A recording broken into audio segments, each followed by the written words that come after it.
overalls. It's my bit of a bush kitchen we got in the backyard where I do most of my murdering. A little fire there underneath half a 44 full of water. Water's to pluck and to wash up with.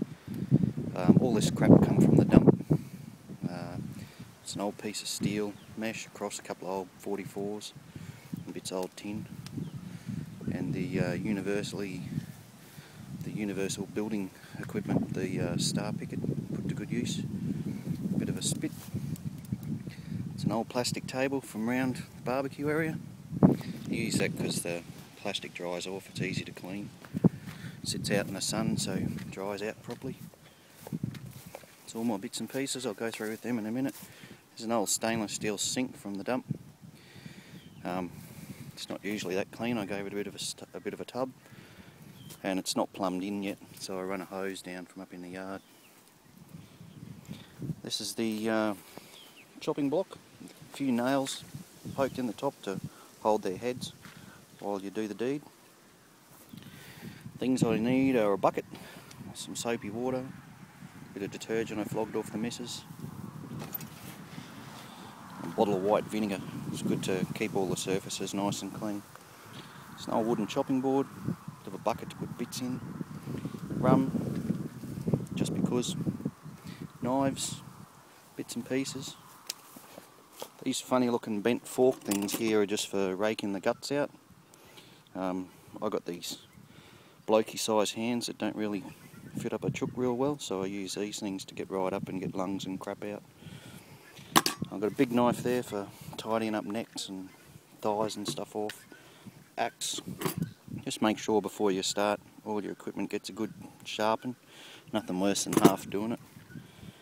A couple of little boning knives, tape dispensers, and a set of scales from the fishing shop, just to give a rough idea of what everything weighs. I say a lot, I have to think. It doesn't come naturally to me thinking. One of the most important things I find is to concentrate on your safety stuff. The most dangerous part of processing your own food is poisoning your own family accidentally, so I make sure no matter how clean the table was before I started, it gets a good scrub with the detergent and a good wipe down with the white vinegar and let it dry off. Salmonella is naturally occurring on chooks and fish that I also process on here, and you don't want any of that spoiling the food. Food poisoning is no fun. Other safety things to worry about are making sure your knives and everything's, the equipment's all sharp, and that you're sober. You can see how much of that I drank. Here's our first volunteer. Forgot to mention before about the water that we use for plucking. That's just half a 44 gallon drum, like I said. It's a little bit rusty, but it's mostly clean. The water is up around the 65 degree mark you're looking for. At around that temperature, if you duck the chook properly, the feathers will pull out really easily. Any lower and the feathers don't come out so easy. Any higher and you start to cook the chook. So around 65 degrees with a digital thermometer. I use one of these digits and just give that a bit of a wave around in there. It should feel hotter than hot water from the tap, but not enough to burn yourself. There's no point really getting started just as yet. I don't like to leave them hanging around with their heads off for too long.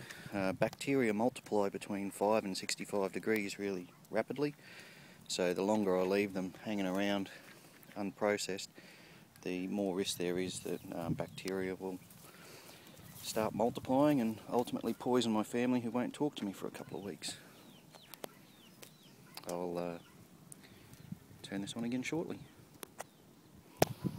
This is a cheap ass little tomahawk that I use for removing the heads. I do like to use a machete normally, it makes it a bit easier, but I can't find that today. This one, as you can see, I've spent a bit of time putting a reasonable edge on that so that either of my sons can go and chop peanuts on the concrete and dull it and blunt it and generally fuck it up, because that's what kids do. But before you set about taking a chook's head off, generally a really good idea to have them nice and sharp so it goes straight through and you don't have a chook running around with half its head off.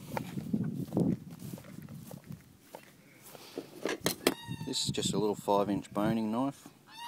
It's probably about as big as you want when you're cutting up a chook. This is a little 3.5-inch poultry knife.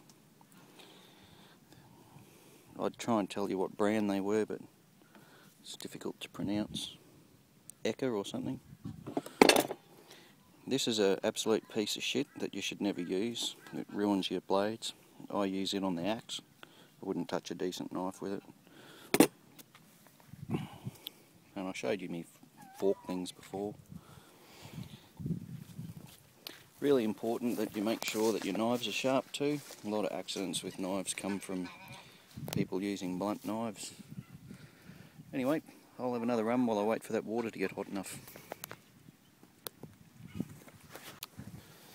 Here's one without his head. I spared you that. I'm sure you understand that you take an axe and you stretch him out over there and you chop it off, but needing to see it's a little bit different than needing to understand it. Anyway, this fella's got no head.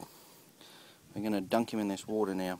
Digital thermometer tells me it's around 65 degrees, which should be just perfect for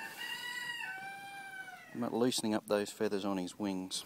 When you do this, make sure, if you've done it my method, holding these legs and chopping his head, make sure he's finished flapping around, because if you put him in there and he splashes it all over you, it burns. It's a voice of experience. A lot of people use a cone, stick their chooks in a cone and cut their throats and stuff. I guess I'm just a little old fashioned, this seems to work.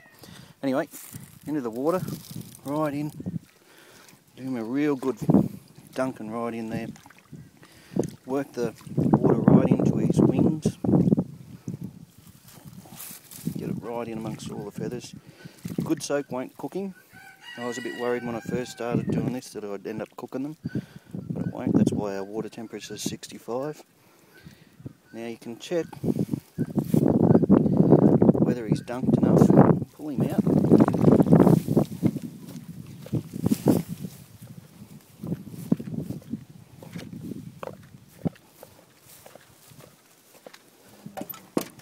And just lightly tug.